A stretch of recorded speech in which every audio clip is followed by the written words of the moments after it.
I would spend a... These are the people who have gathered to hear this speech upon coins and money. Joe, if you'd put your book away. Thank you.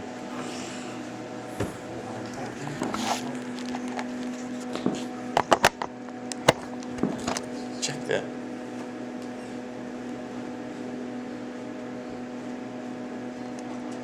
I have here in my hands a gold coin and what we call a $100 bill. Do you realize that the writers of the Constitution were against the idea of paper money? In fact, they made very specific statements against this idea. I'd like to pass on to you some of my personal observations and some opinions of learned men. Our country's organizers were very wise men who looked into the future and tried to design a monetary system which would be stable and would give us a good system of exchange for other countries. We will go over some of the following points: the thoughts of some of our forefathers, the institutions in the Constitution, and the thoughts of some present experts. Men of influence saw paper money as detrimental.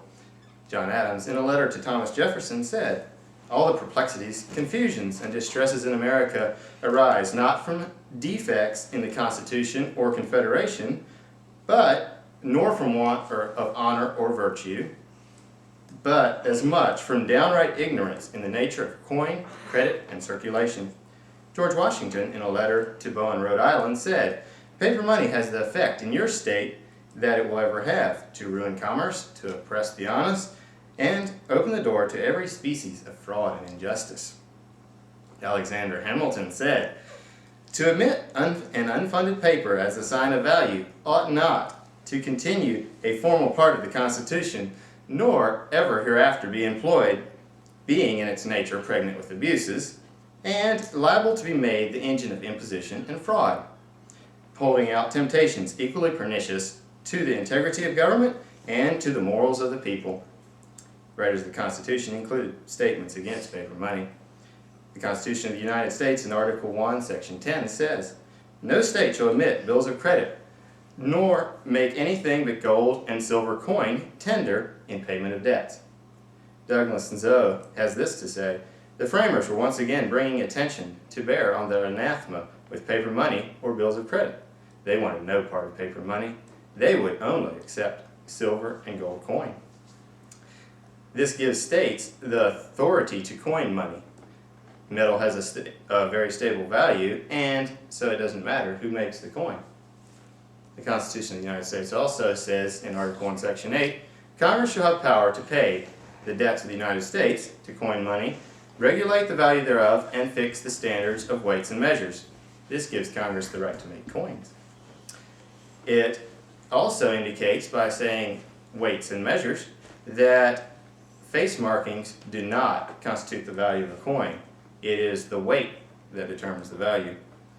Economists and advocates of the Constitution are calling us back to the use of coin today. There are everyday people who are calling us to this. Paul Hine, for example, says, "All the money is counterfeit. It's designed to fool us into taking it for the real thing, a task made easier when there is none of the real thing for us to compare it with." Henry Ford is supposed to have said that if people of this country had any idea how the money system operated, they would revolt tomorrow.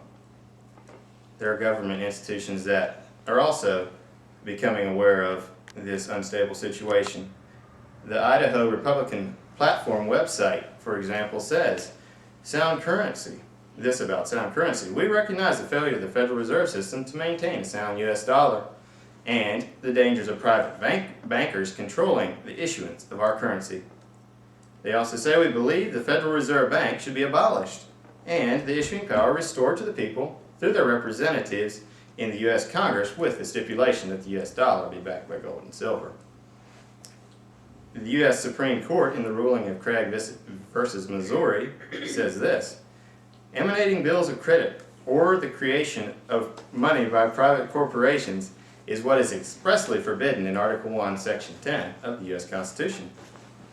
We see that men of early America were very wise in monetary matters and specifically designed our economic system to revolve around tangible money, which would not quickly change in value.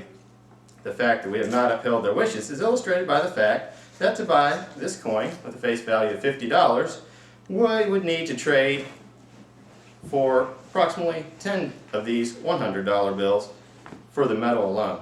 Now as a coin, it's worth more like $2,500. Thank you.